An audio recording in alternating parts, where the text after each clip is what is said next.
네, 강프로입니다. 자, 오늘 에코프로 BM이 4% 하락 중입니다. 자, 그리고 오늘 시장이 굉장히 안 좋습니다. 코스피가 2%, 그리고 코스닥이 2.2% 하락 중인데, 코스닥이 하락한다는 건 에코프로 BM을 포함해서 양극재 업체들이 전체적으로 움직임이 안 좋다는 건데, 오늘 특이하게도 LNF가 2%대 강세를 보이고 있습니다. 이유는 한 가지죠. 실적을 확인했기 때문에. 그렇죠? 근데 실적이 좋았나요, 나빴나요? 나빴습니다. 그렇죠? 자, 제가 계속해서 말씀드린 내용 있죠. 선반영 어디에도 적용이 되는 키예요. 그렇죠. 이 선반영에 대한 구조를 내가 이해하지 못하면 주식시장에서 정말 겉핥기만 하고 끝난다. 계속해서 제가 이야기를 드리고 있는 내용입니다. 자, 그리고 제가 에코프로 BM이 완전히 박살이 나려면 어떻게 돼야 된다 그랬죠? 시장이 같이 박살이 나야 된다. 그런데 생각해보세요. 시장이 지금 계속 내리고 있는 것은 맞아요. 그런데 여기서 완전히 박살나서 추세를 하방으로 돌리고 완전히 꺾여 들어갈 수 있는 그런 상황이 벌어질까? 그런 상황은 벌어지지 않는다는 겁니다. 그런 상황이 되려면 고가 부근에서 그냥 내리꽂아야 돼요. 지금 고가 부근에서 내리꽂아야 되는데 내리꽂으면 꽂을수록 어떤 상황이 벌어지고 있냐면 에코프로 BM 낮아지죠. 그렇죠? 그럼 그럴수록 뭐가 나와요? 시장에 대한 가격 부담이 줄어들게 됩니다. 그리고 삼성전자도 낮아지죠.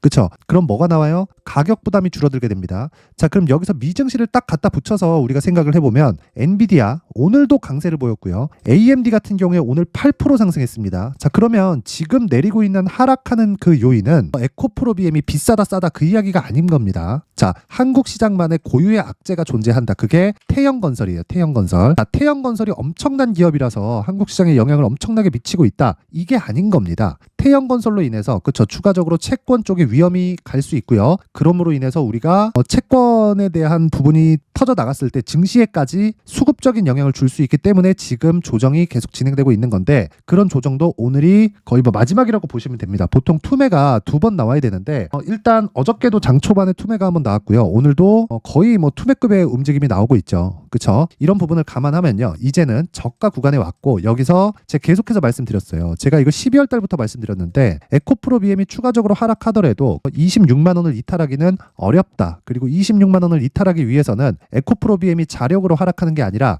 그렇죠. 시장이 위에서 찍어 눌러야 되는데 지금 시장이 위에서 찍어 누르고 있는 상황입니다. 자, 시장 코스피 차트 한번 볼게요. 보고 나서 이야기를 드리죠. 자, 내용 한번 보시면 자, 여기 코스피가 오늘로써 61선을 이탈을 했습니다. 그렇죠? 61선을 이탈을 했다는 건 추세가 훼손됐다, 붕괴됐다 이렇게 보실 수도 있는데 그게 시장에는 통용되지 않습니다. 그렇죠? 자, 무슨 얘기냐면요. 61선을 이탈하면 하방에서 횡보해야 되는 시간이 필요해집니다. 그리고 다시 돌파하는 과정이 있어야 되죠. 그럴 때까지 이 저가 구간에서 횡보를 해야 되는데 이 구간을 우리는 이제는 보내야 될 때가 됐어요. 그런데 여기서 추가적으로 완전히 박살나서 가려면 미증시가 위에서 찍어 눌러야 됩니다. 근데 지금 찍어 누를 수 있는 상황이 사실상 나오기 어렵다. 자, 미증시 기준에서 봤을 때 애플 같은 경우에 지금 실적이 확인될 때까지 돌아서기 어려운데 마이크로소프트가 계속 올라서 시가총액 순위가 바뀌었습니다. 그렇죠? 그리고 반도체 종목은 계속 올라가고 있어요. AMD나 엔비디아나 이런 쪽들. 자, 미증시가 1월 초에 들어서 12월 말 1월 초 이때 정도의 조정을 받았는데 그때 AMD도 그렇고 엔비디아도 그렇고 어떻게 됐나요? 이렇게 된다. 신고가예요. 오늘도 3% 올라서 그냥 신고가 갱신해 버렸어요. 자, 그렇다는 건 주식시장이 죽을 때가 아니다. 이미 조정 다 끝났고 그렇죠? 한국 시장은 고유의 악재가 있지만 그 고유의 악재도 지금 가격에서는 더 이상 이런 악재로 받아들이기가 어려울 정도까지 내려왔다. 그러면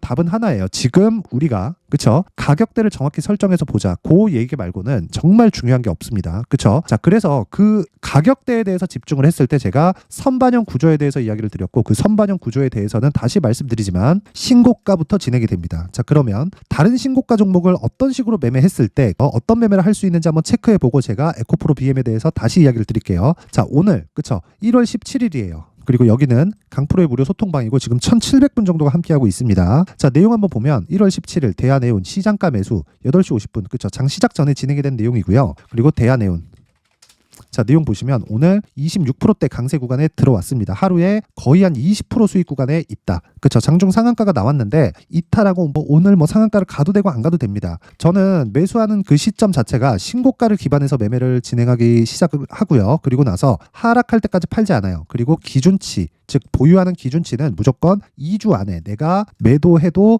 수익을 볼 수 있는 최소한 손실을 보지 않을 수 있는 가격대를 잡는 게 매매의 핵심 내용입니다. 자, 이런 매매를 하기 위해서 즉 하루에 진짜 20%씩 막 터지죠. 자, 정확하게 8시 50분에 진행된 내용이고요. 1월 17일 시장가 매수 대한해운, 그쵸, 정확하게 돼 있죠. 이런 매매를 했을 때 내가 하루에 20%씩 수익을 볼 수 있는데 모든 매매가 이렇게 되는 건 아니다. 하지만 이런 매매는 모두, 즉 시장의 주도주는 모두 신고가를 거쳐가기 때문에 우리가 신고가에 대해서 이해를 했을 때만 무조건 시장의 주도주를 잡을 수 있다. 모든 매매, 내가 하는 모든 매매가 이렇게 된다는 건 아니지만요. 시장의 주도주가 되는 모든 종목들은요, 무조건 신고가를 거쳐 간다는 겁니다. 그래서 우리가 신고가를 추적하고 관찰해서 신고가 포트폴리오를 구성해야 된다는 건 이미 시장에서 결정이 난 거예요. 그쵸? 자, 그리고 자, 보세요. 어저께도 롯데정보통신, 그쵸? 1월 16일 날 진행이 됐다. 보세요. 롯데정보. 보면 오늘도 시장이 급락하는데 안 빠져요. 물론 하락하긴 한다. 근데 시장이 코스피 1.9% 지금 현재 시간 대비해서 코스닥 2.1% 이런 식으로 빠지는데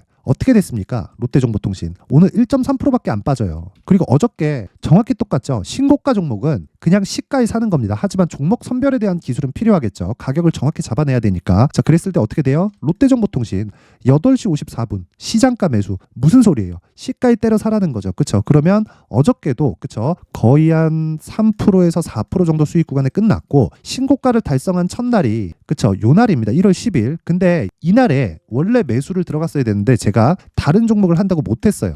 그래서 정확하게 시작 시점은 요날, 그쵸? 1월 12일 날 제가 진행을 한 겁니다. 자, 그래서 1월 12일 날의 내용을 보면 1월 12일 시장가 매수, 그쵸? 8시 49분. 이것도 똑같죠? 그리고 흥하해운 얼마나 강한지, 그쵸? 지금 오늘도 큰 폭으로 상승을 하고 저는 하락할 때 매도하기 때문에 매도했고 오늘 대한해운으로 바꾼 겁니다. 자, 상황 보세요. 8시 49분 시장가 매수 똑같죠? 그쵸? 정확하게 이때부터 공략이 시작된 겁니다. 39,000원대. 지금 얼마예요? 시장이 급락하는 과정에서도 43,000원. 오늘 종가 하락하잖아요. 그냥 매도하고 나오면 됩니다. 항상 스윙은 이런 관점으로 매매를 진행해야 되고 이 기준이 되는 건 무조건 신고가다. 내가 신고가 종목에 대해서 정말 잘 모르겠으면 와서 배우세요. 이번 기회에 제가 1월 이벤트로 무료로 입장을 시켜드립니다. 원래 입장 인원 제한을 받고 있었는데 신년도 됐고 제가 무료로 그쵸? 오픈을 하고 있으니까 이번 기회에 들어오세요. 그렇죠. 자, 제가 소통방에 대해서 제가 특징점 2가지를 말씀드릴게요. 첫 번째, 지금까지 말씀드렸던 무료로 진행한다는 점. 그리고 두 번째, 신고가 종목만 매매를 한다는 점. 신고가를 해야 되는 이유에 대해서는 제가 계속해서 지금까지 이야기를 드렸고 무료로 하는 이유는 채널 성장이 목적입니다. 자, 그래서 돈 안 받아요. 돈 안 받고 구독과 좋아요 꼭 좀 부탁드리고요. 상단에 있는 전화번호로 참여라고 문자를 보내주시면 제가 소통방 입장 링크를 순차적으로 공유를 해드리도록 하겠습니다. 자, 그리고 신년 이벤트 하나 더 나갑니다. 자, 제가 계속해서 신고가에 대해서 강조를 드렸기 때문에 그쵸?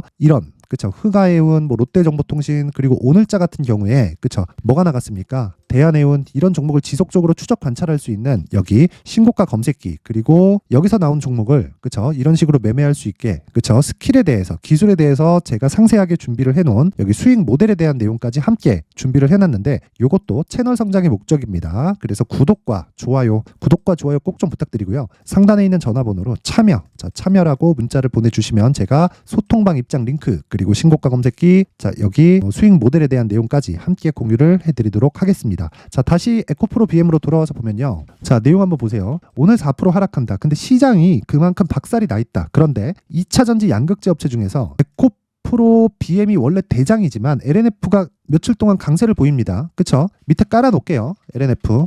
자, 내용 한번 보세요. 어떻습니까? 상대적인 강세를 보이고 있죠. 근데 LNF는 에코프로 BM을 넘어갈 수 없습니다. 절대로. 하지만 상대적인 가격대가 낮아요. 평가치 자체가 낮아요. 그렇기 때문에 실적이라는 적자가 나왔지만 그쵸? 적자가 2,800억이 나왔습니다. 무려 분기당 적자가. 그런데도 불구하고 주가는 반등한다. 왜? 그동안 상대적인 약세 구간에 있었기 때문에 결국에 대장은 에코프로 BM이 될 거예요. 근데 에코프로 BM은 시장 외적인 움직임을 보일 수 없기 때문에 지금 약세를 보이고 있는 거고 LNF 같은 경우에는 에코프로 BM보다는 시장 측면에서 훨씬 더 가볍죠. 그렇죠? 자유로울 수 있다. 그래서 우리가 체크해야 되고 생각해야 되고 봐야 되고 추적 관찰해야 되는 건 철저하게 가격이고요.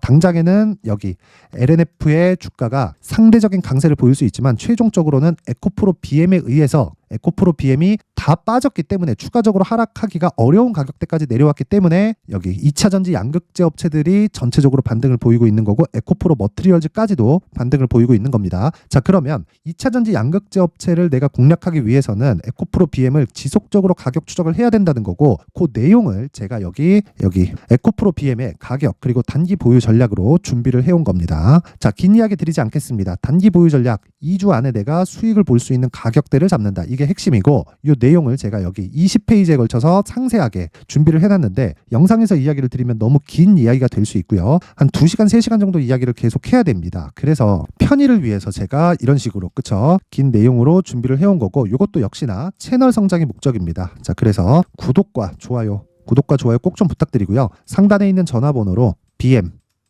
BM이라고 문자를 보내주시는 분들에 한해서만 제가 에코프로 BM의 가격 그리고 단기 보유 전략을 함께 공유를 해드리도록 하겠습니다. 자, 항상 시청해주셔서 감사드리고요. 무엇보다 제가 신고가에 대해서 계속 강조를 드리고 있는 만큼, 그쵸? 제가 12월 달부터 진행하고 있는 신고가 주도주가 있습니다. 그 종목을 어떤 관점에서 그리고 얼마에, 그리고 뉴스나 모멘텀 상승하는 이유에 대해서 어떻게 제가 파악을 했고 앞으로는 어떤 식의 파악이 가능한지, 그리고 다른 종목에는 어떤 식으로 접목을 시켜야 되는지를 상세하게 내용 준비를 해놨으니까 영상 끝까지 시청하시고요. 모든 분들이 성공 투자하셨으면 좋겠습니다. 네, 올 한 해를 뒤돌아 보니까 구간별로 큰 수익이 나왔었던 종목들이 꽤 많이 보입니다. 1월 달에는 AI 관련주들이 있었고요. 그리고 2월 달부터는 2차 전지가 계속해서 강세를 보였죠. 자, 그리고 나서 3월 달이 되니까 AI 반도체 관련주들이 신고가를 만들면서 5월 달부터 시세를 큰 폭으로 냈죠. 저가부터 따진다면 한미반도체와 같은 종목들도 올 한 해 6배 정도의 시세가 나왔습니다. 혹시라도 올해 수익을 보지 못하신 분들이 있다면요, 어떻게 시세가 움직이는지 반드시 익혀 놓으셔야 되고요. 만약에 그런 부분이 아직 준비가 되어 있지 않다면 어중간한 종목들 사고팔고 하지 마시고요. 딱 한 종목에 비중을 제대로 넣어서 확실하게 수익을 보는 방법이 필요합니다. 자, 그래서 제가 23년 12월 달 강프로의 대시세 종목을 준비를 해왔고요. 이 종목은 대기업을 상대로 안정적인 매출 구조를 갖추고 있는 데다가 이 규모가 40%를 넘나들고요. 호황기 때는 50%를 넘나드는 역대급인 이익 구조를 갖추고 있어서 대체 불가능한 기업이라고 보셔야 됩니다. 자, 지금 현재 주요 거래처는요, 삼성전자, 인텔, 하이닉스, TSMC, 엔비디아까지 모든 반도체 업체를 고객사로 확보하고 있는 상황이고요. 이 재무제표 상황을 보면요, 이익률 자체가 넘사벽인 걸 알 수 있습니다. 넘을 수 없다는 거겠죠. 첫 번째 급등 포인트를 보면요, 앞서서 보여드렸었던 실적은요, 23년도 개화 시기에 접어들었었던 AI 반도체 실적이 포함되지 않은 실적입니다. 자, 그런데 올 한 해 개화 시기에 접어들었었던 새로운 반도체의 실적치가 더해지면요, 질적인 성장보다 양적인 증가가 함께 이루어지게 되고요. 그런 부분을 한미반도체가 이미 시세로 보여줬죠. 저가부터 6배 강세를 보인 상황이 있습니다. 강프로의 무료 소통방이죠. 어떻게 매매를 했느냐? 5월 25일 날, 그쵸? ISC를 49,800원에 매수를 했고요. 자, 그리고 나서 2달도 되지 않아서 한 100% 정도의 수익을 만들어냈습니다. 자, 근데 6월 2일 날 내용 한번 확인해 보시면, 자, 한미반도체 26,000원까지 올려서 잡겠다는 내용이 있죠. ISC와 함께 새로운 반도체 관련 종목입니다. 이때 당시 가격이 25,650원이었는데 그냥 올려서 잡으라는 거겠죠.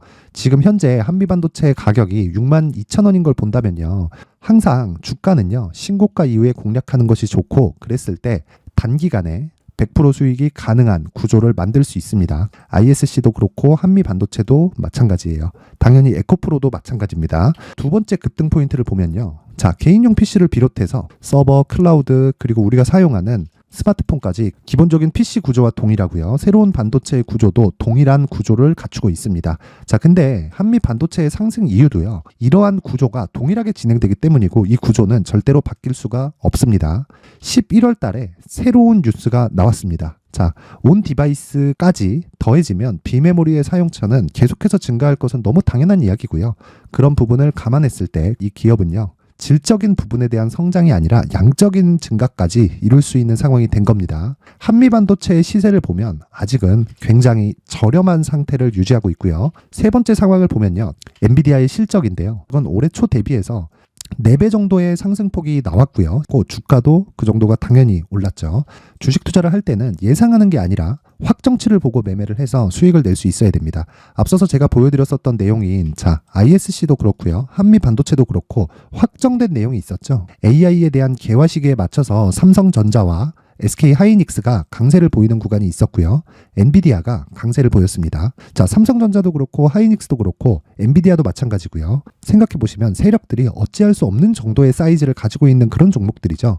그렇기 때문에 제가 계속해서 이야기를 드리는 겁니다. 확인하는 데는 확정치가 필요하다고요. 엔비디아 실적만큼 확실한 재료가 있을까요? 엔비디아의 실적의 증가세는요. 앞으로 다가올 AI 반도체의 수요 증가가 있을 수밖에 없다는 거고, 그리고 그에 맞춰서 단가는 폭증하고 있는 상황인 게 엔비디아의 실적을 보면 알 수 있고요. 그리고 삼성전자와 SK 하이닉스로 연결이 되고요. 그래서 한미반도체가 올라온 그런 상황입니다. 한미반도체만큼 추가적으로 상승할 수 있는 종목이 있다는 게 하이닉스를 포함해서 삼성전자의 시세 그리고 엔비디아의 실적을 보면 알 수 있고요. 그래서 준비한 4분기 대시세 종목, 내년 초까지 강세를 보일 수 있는 종목을 준비를 해왔습니다. 어렵게 생각하지 마시고요. 기본적으로 신고가 구간에 있는 종목이기 때문에 하락에 대한 저항성은 충분히 갖춰져 있는 종목이고 이미 시세가 시작이 됐습니다.